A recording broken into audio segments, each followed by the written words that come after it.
Sur le calendrier prévisionnel de l'étude, donc ce qu'on espère, c'est pouvoir soumettre au pôle de recherche clinique de l'INSERM le projet pour un accord de promotion, donc de promotion-gestion.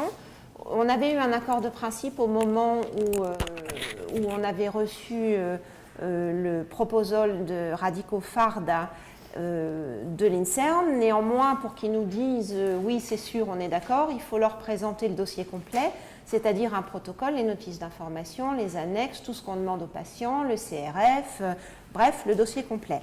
Notre souhait, ce serait de le soumettre au mois de juillet, même si on a bien conscience qu'il y a encore un peu de travail avant de soumettre aux agences réglementaires. Le PRC, c'est un accord de principe, ils vont regarder le protocole, ils ne vont pas regarder en détail comment on collecte les données, ce n'est pas leur objectif. Ils vont nous dire, oui, on est d'accord pour être gestionnaire ou non, on n'est pas d'accord pour être gestionnaire. Bon, je pense d'ores et déjà pouvoir vous dire que ce sera oui, il n'y a aucune raison que ce soit non compte tenu de l'étude.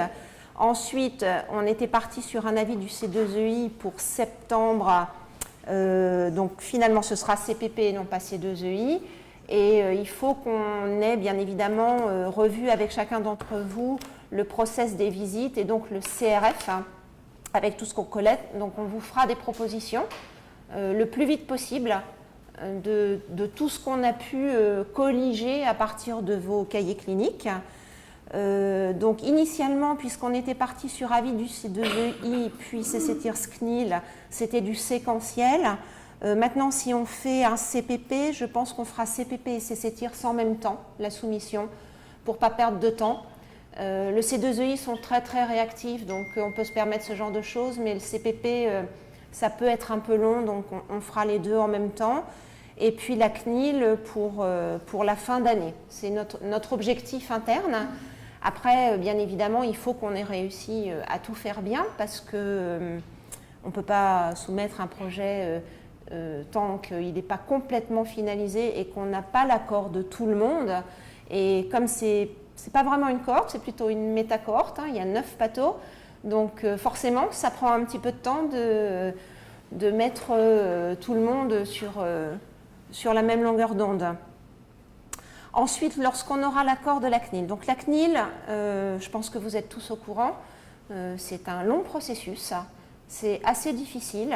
Pour les aspects réglementaires cliniques, la validation, à partir du moment où notre hébergeur agréé de données santé aura validé notre première cohorte, on aura des retours assez rapides, maximum un mois, c'est bon, ils ont vu le CRF, ils acceptent d'héberger la donnée et on est d'accord sur la façon de procéder. Juste pour vous dire, parce que je pense que c'est quelque chose qui n'est pas connu, parce que dans les structures hospitalières, l'hébergement des données se fait directement par la structure hospitalière. Donc sur des cohortes nationales à données de santé et données personnelles, on a l'obligation d'aller chez un HADS. C'est extrêmement coûteux. Donc ça, c'est Radico qui prend en charge. C'est plusieurs centaines de milliers d'euros par cohorte. Donc on est vraiment sur des très très gros budgets.